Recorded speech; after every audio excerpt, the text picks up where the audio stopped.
You are a Russian speaker, and I'm sure you've listened to President Putin talk about Peter the Great, gathering the lands again. Do you think he's in his right state of mind? And does Lithuania fear an attack? Yeah, very humble to compare himself with the Peter the Great. I already tweeted about this, that I see one thing which is in common with Peter the Great. It's about window to Europe, because Peter the Great opened this window and Putin closed. So on the Ukrainian side, I've heard a number of as many as 20,000 foreign volunteers from places like the United Kingdom and America. Well, I think those are the initial numbers. I wish I had the magic figure right now, but everything seems to be in flux. There are people going who have already returned. There are people coming back for a little R&R, going back. Hi, everyone, and welcome to another edition of Backstory. I'm Dana Lewis. This week, Lithuania barred goods like steel from the Russian enclave of Kaliningrad. Kaliningrad was taken by the Soviets in 1945 from Germany. It's part of Russia. It is surrounded by EU countries and home of Russia's Baltic Sea Fleet. Lithuania says those sanctioned goods which cross Lithuania cannot cross from Russia on trucks or train, and that it's simply following EU rules. Russia says it breaks every rule internationally and has threatened to respond. How Russian officials didn't exactly say, but they have threatened NATO member Lithuania in the past with military action. So this week I talked to former Foreign Minister of Lithuania, Linas Linkevicius, who has always said Russia needs to be challenged head on and that Lithuania will stand up to any threat. And foreign fighters in Ukraine, both sides, Russia and Ukraine, have welcomed foreign fighters in this messy, bloody conflict. Ukraine has a fighting force of volunteers from places like Australia, Canada, the US, the UK, and many more European nations. 2 British soldiers have been captured and could face the death penalty in the Donbass. And now 2 Americans are also being held after being captured by Russian forces. Remember now, they are not in American uniforms. They are fighting on behalf of Ukraine. So I talked to the Soufan Center's Naureen Fink.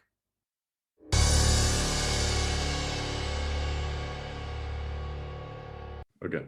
Linas Linkevicius was the former defense minister for Lithuania, and he was also the former foreign affairs minister, very well known in Europe and in the European Union. Hello, Mr. Ambassador. How are you doing, sir? How are you doing? Good to see you. Lithuania has always stood up to Russia, and you and I have talked about this before, but is the blocking of sanctions goods from Russia to Kaliningrad, maybe a step too far? Well, it depends how you look at that, because if we are talking about legal reasons and arguments, so there's also a European Commission explains that you cannot transport goods, banned goods through the territory of European Union. Regardless, are they going to some other country, or in this regard, it's going from Russia to mainland to the Kaliningrad. So this is one reason. Second, when we're talking about blocking, so it's also not true, because there are also alternative routes, and frankly, transit of passengers, transit of other goods is going on as it was before. So it's also not a problem. And by the way, all these things were known long before, from mid-March, I would say. So this is exactly something which is becoming a noise on the kind of without any reasons. Nikolai Patrushev, the Secretary for the Security Council of Russia, has warned saying that these are hostile actions and that Russia will respond. What's he warning of, do you think? Warnings is becoming traditional language of Russia, so we should use to that probably. On the other hand, it's a bit, looks again, not very logical. I believe Patrushev, and if not himself, somebody else, experts should know. Decision was taken by European Union. It was not Lithuanian unilateral national decision. because it's a competence of your European Union and explains a lot. So why you should now attack Vilnius, for instance? If you have some problems, talk to Brussels and you will be given clarifications. We also now, a couple of days ago, we gave diplomatic notes to Russia explaining in details what these restrictions could mean. On the other hand, we also should understand that Russia, if they're deciding to escalate, so they do not need any reason for that. It should pretext is enough, and there's no reason needed for the pretext. And this is exactly the case. So the chicken game, who will blink first, and using opportunity just to ease sanctions at any expense. At the same time, what is also I have to mention, by the way, if we're talking about blockade, so let's take into account the real blockade which is taking place as we speak. In Odessa port, banning export of grain, which causes huge damage and detrimental for whole world. It could cause even world famine. So this is not compatible even what we're talking. And here is just should be considered as it is. I don't know whether we should now discuss for Russia how to ease their life. Sanctions introduced not for easing the life, but to introduce some restrictions. And the schedule is also clear. So if they need to negotiate, maybe they can retreat on blocking on Odessa port. I don't know. But this looks like there are no symptoms or no willingness so far. Is this a card to be played in negotiations with Russia, Kaliningrad versus the blockade of food coming out of Odessa port? I'm just mentioning theoretically. I don't know whether it's feasible, whether it's doable. Difficult to say, but if you have some problems, if you are ready to negotiate, you should signal at least that you are willing to negotiate and you are ready to do something else in your own behavior. So far, we do not see that happening, and this is the main reason why we shouldn't simply shy away from what we decided altogether. And I believe that's exactly the case. What we should focus on, what I believe it's very important, about next stages of sanctions, because it's if gas going not so easily, there are other aspects and items which should be included in the seventh package, and that should be we should start negotiating, and it's also moving so slowly, as we all know. So many questions, and war is taking place too long just for us to consider how to ease the life of Russia. It's not the case, I believe. What do you think should be done? I mean, there's a lot of sanctions in place, more than even against Iran. President Putin spoke at the St. Petersburg Economic Forum, downplaying all these sanctions, saying that Russia will emerge even stronger. Do you think that's just bluster and bluff? And then, in fact, Russia is getting hit over the head by economic sanctions that will slowly strangle its economy. Now, Putin's statements are well known. He also saying that military operation, going exactly according to the schedule, as we all understand, and now cleansing of generals because of this schedule probably taking place, and now downplaying all these sanctions. He has a reason, because sanctions, they are introduced, but we all know how it's difficult. And for instance, even when we're talking about oil, this transition period by the end of the year, allowing Russia to breathe, and knowing that more than 30% of GDP comes from oil, so to say, that means it's big boost for the budget. And when we're talking about gas, it's even not discussed because technically not possible. So we should not forget that until recently, we were paying 1 billion per day for these gas resources to Russia, feeding war machine. So of course, he's right. Sanctions are not working so painfully as it should be. So we should make sure that what we decided should be implemented to the extent which is efficient. Not just sounds good, but also meaningful and tangible, which is not the case, unfortunately. So talking about sanctions, we also have to understand that they must be implemented in full scale, which is not happening as we would like to see. And who would you blame for that? Well, difficult. It's easy to blame, but also it's understandable. But we need consensus, and here we need consensus among all so to say, 27. And until it's not reached, we know how it's difficult. So on one hand, it's difficult. On the other hand, in order to make sure that this process will be sustainable, you have to have everyone on board. So that explains what you're asking. And what would you say to countries like Germany, who are reluctantly rolling out arms to Ukraine and going pretty slow on deploying heavy weapons to Ukraine? What is the risk if this continues on to Europe? You know, this ice opening exercise still taking place, and I believe that this is happening. And when you mention Germany, Germans are usually or often criticized, but you also should notice that was really breakthrough in the philosophy. And recently, when they allocated or promised or planned to allocate 100 billion additional euros for the defense of the country, that was really something unimaginable before. And this consequently will go in the full scale of participation in all over alliance performance. And also, we would like to see them as a framework nation deploying armed forces, enhanced forward present forces in Lithuania also is very meaningful and more tangible, what we definitely needed. So those countries which were more reluctant, maybe they are becoming really taking sides quite clearly, and I hope they will continue. So not so quickly as we'd like to wish so to happen, but nevertheless, the process is positive way. Why is Lithuania so quick to? What do you mean quick? It depends on which. We are smaller on one hand. On the other hand, we have some experience.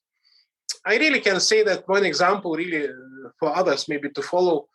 Until 2014, end of 2014, we were considered as,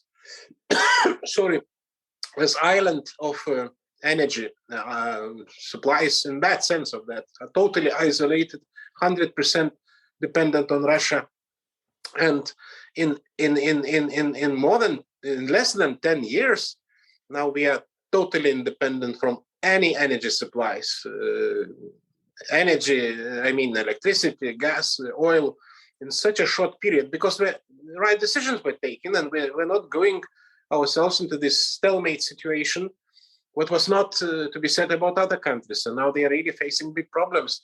Diversification not only sounds good, but also must be implemented. It was not done in the years. So you can say that we are quick enough, but I would say it was very painful, difficult decisions, knowing our dependency, knowing these traditions, legacy from the past.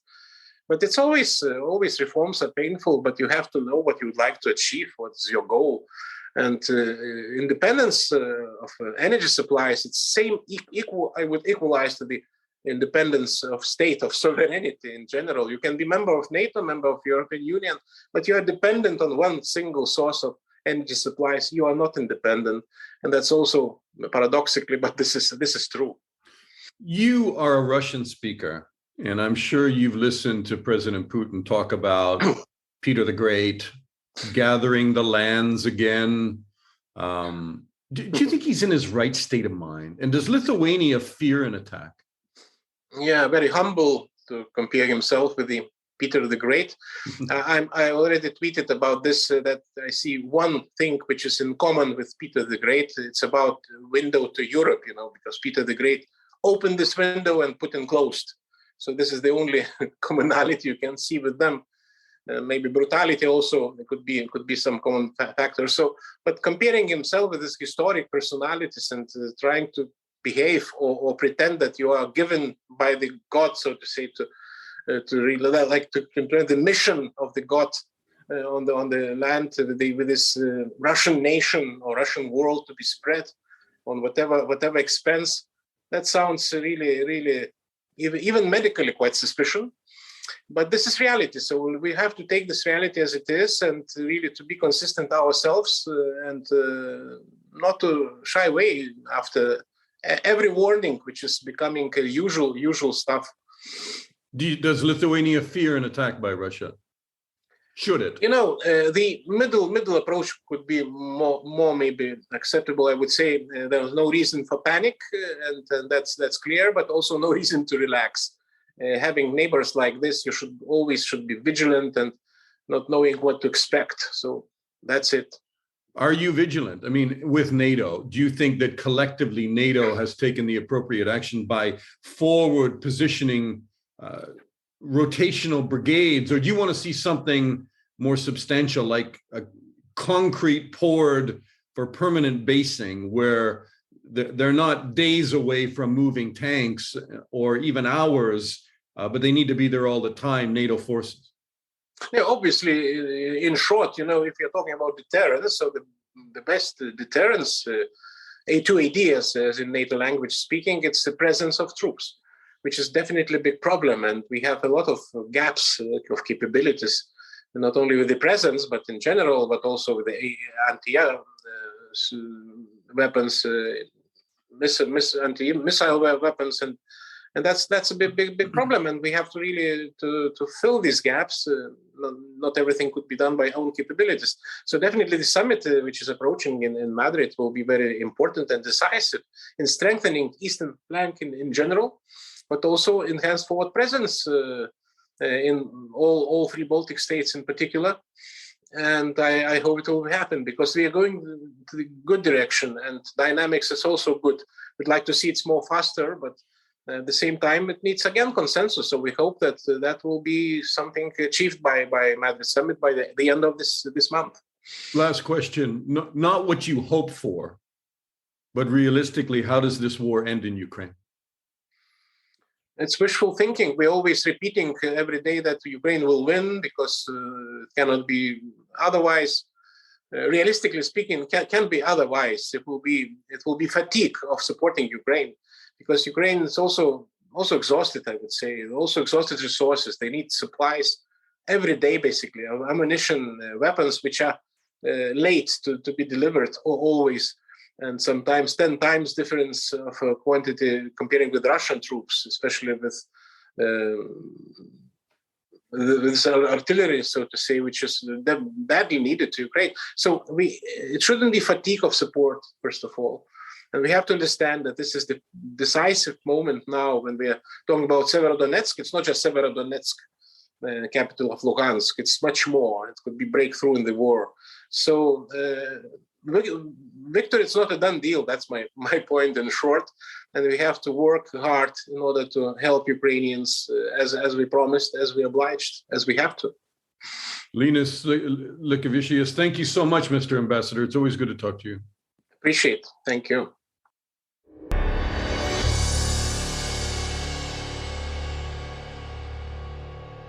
Naureen Chowdhury Fink is with the Soufan Center. She's the executive director. She previously served as the senior policy advisor on counterterrorism and sanctions at the UK's mission to the United Nations. Hi, Naureen. Good to talk to you again. Great to be back, Dana. Nice to be here. The last thing I expected to talk to you about was sanctions. But since I have you, are they working? There's a lot of different debate whether Russia's feeling the pinch. I think the question will be, is the pinch worth it to them? I think they certainly are feeling the pinch. We're seeing that in the reactions and statements. But I think a lot of these sanctions were predictable. And I think that, unfortunately, we are not seeing a cessation in the hostilities. So I think the bigger question will be, is the pinch worth it to Russia? And it seems at this point that it is. Yeah, I mean, even as we're speaking today, I think Nike has announced they're leaving, another electronics firm out of Europe. I mean, there's a couple of thousand now firms that have left. And of course, there's all the sanctions as it relates to the transportation of goods that made headlines this week to Kaliningrad. That's right. Across Lithuania. So there's a lot going on. Look, I want to talk to you about foreign fighters. That was the premise of the interview. Sure. But before we get to that, you've written, Moscow now seeks to stoke the flames of transnational far-right extremism and violence in support of atrocities it's committing in Mariupol and elsewhere throughout Ukraine, rather than fighting against neo-Nazis. And that's been, President Putin's sales pitch domestically. Putin has been supporting far-right extremists, including white supremacists, for years. Russia has nurtured neo-Nazis and used mercenaries and other extremists to wage a separatist war in Ukraine, while also seeking to execute Russian foreign policy abroad. I mean, there's a lot in there. But you say, rather than fighting neo-Nazis and extremists, President Putin has been nurturing them and using them inside Russia and elsewhere. Mm. Well, yes, exactly. And I think that, the Soufan Center has long been highlighting the risks of this transnationalization of the white supremacist extremist movement and the role that Russia has played in fomenting this. As you know, the Russian imperial movement is really the only sort of extreme far right white supremacist movement that is designated by the United States. And certainly the role of Russia in fomenting a lot of violence through RIM and others has been widely recognized. And I think that really the claim of denazification has been roundly challenged. You've seen, I'm sure, Ali Soufan's op-ed on this, and a lot of the narrative that we have found challenging to accept about denazification in Ukraine. So I think that it is important to remember that before this, Russia was very involved in the fomenting of transnational white supremacist extremism, and the designation of RIM is certainly a stark reminder of that. But we've seen that throughout Europe as well. So you mean designation as a terrorist group? Yes, that's right. And so it is difficult to stomach the characterization of this campaign as denazification. Although Russians are being sold that nightly on television, and so you say that it's just. And you draw an analogy, just like the Kremlin did with the bombing of Aleppo, as they were bombing and destroying hospitals and hitting civilians, that they blamed all of those atrocities on terrorists. And it is difficult when the channels, I think, for information are very limited, as they are in Russia. We've certainly seen the intimidation to journalists. We've certainly seen, let's just say, restrictions on the expression of free opinions and any counter narrative to what the government is putting out. So it's not surprising. We know that anti-Nazism and the Second World War is a very emotive topic in Russia. We know it's a great rally around the flag narrative. We have our own in this country, and so we know that the challenge in that information environment is that it's very hard to bring any counter narratives to bear, right? So are they, by the way, you use the term restrictions. I mean, you mean like the boot on the throat of free. I mean, the clamping down on any opinion that isn't government sanctioned. Tragically. So Yes.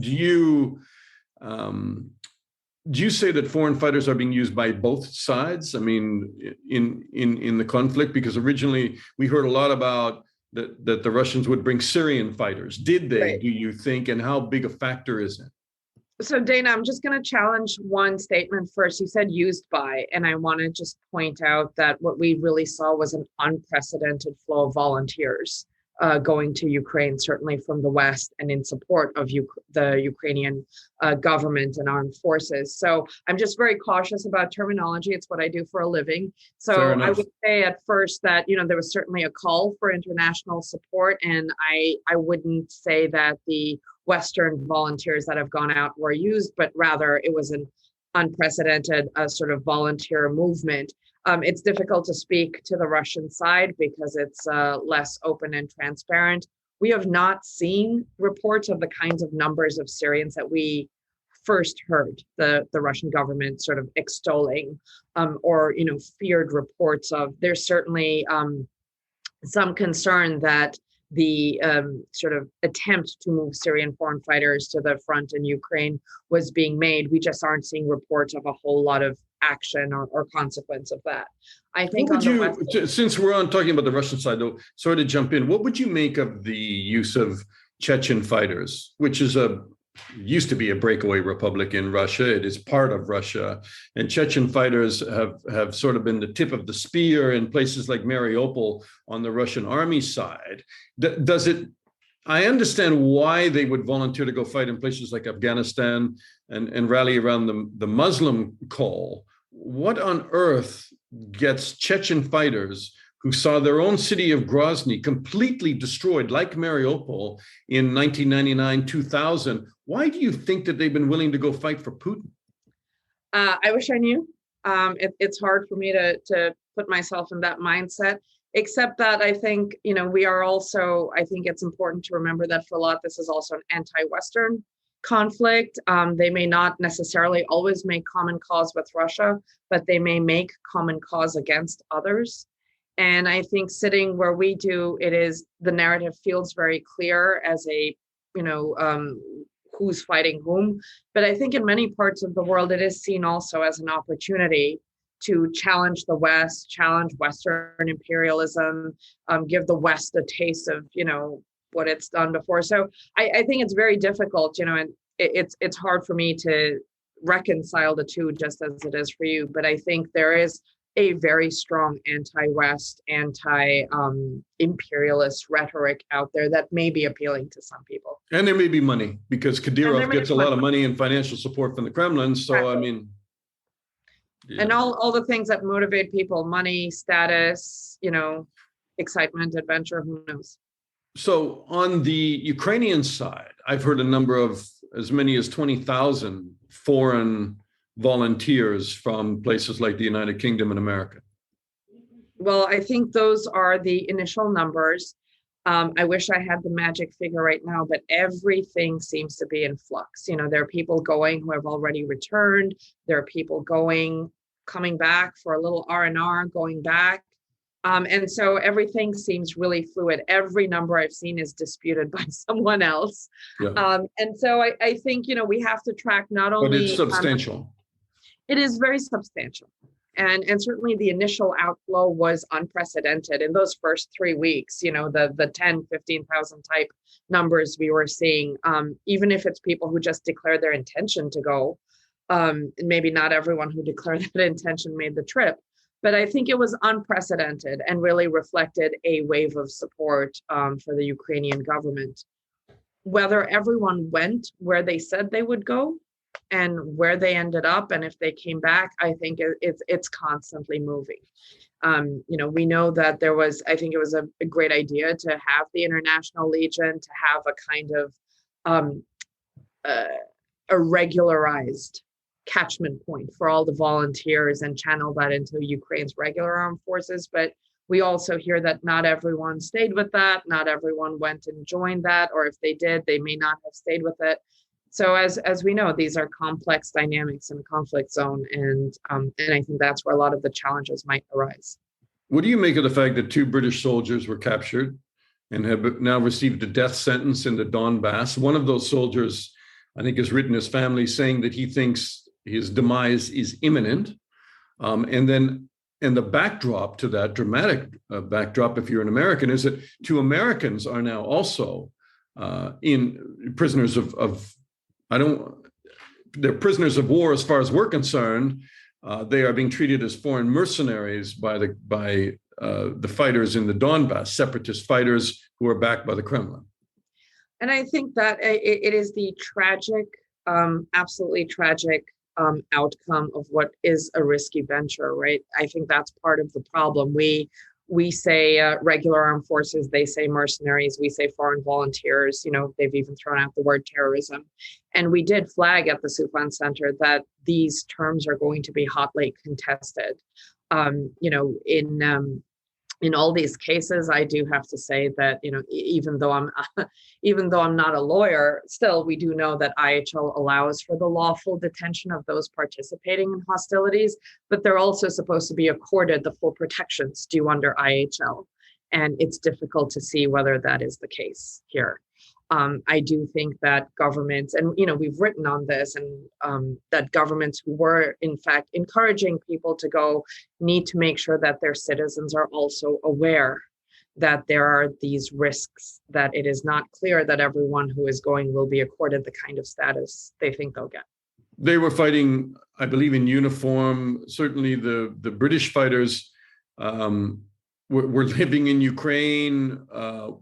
I think that's exactly the challenge. I mean, all reports suggest that they were resident in Ukraine before, that they were part of the uniformed armed services. And should be afforded under the Geneva Convention all the rights of a prisoner of war. You can't sentence them to death. All detainees should be accorded the full protections of IHL.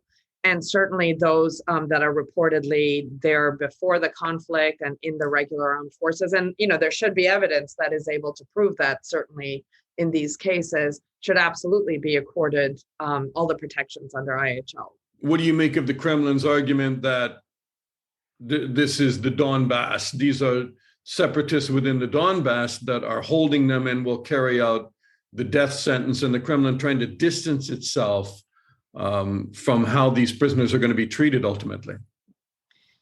It's hard to have it both ways. You're either influential in the region and helping people, and therefore you have leverage, or you're distant. I think that there should be, they know that they can bring pressure to bear to enforce IHL. If they really are concerned that these are combatants that they are detaining, they should give ICRC full access and observe all the IHL protections that are due. And they should, if Moscow is as influential in the region as they claim to be, and it's their sphere of influence, then they should be influencing them, and publicly so, to ensure those protections are met, which we are not seeing. How should the West react to what could be a death sentence on the British soldiers in custody, and possibly on the Americans that are being held, which is still in play right now? And I understand it's sensitive. I mean, it's difficult for me to really say. I mean, besides, it's hard to know, right? Whether it's more sanctions. I mean, we're already trying. Would you say, caution to you, because Ukraine holds also many prisoners of war, and how they are going to be treated is just as important to the Russians as it is to the West and to Ukraine.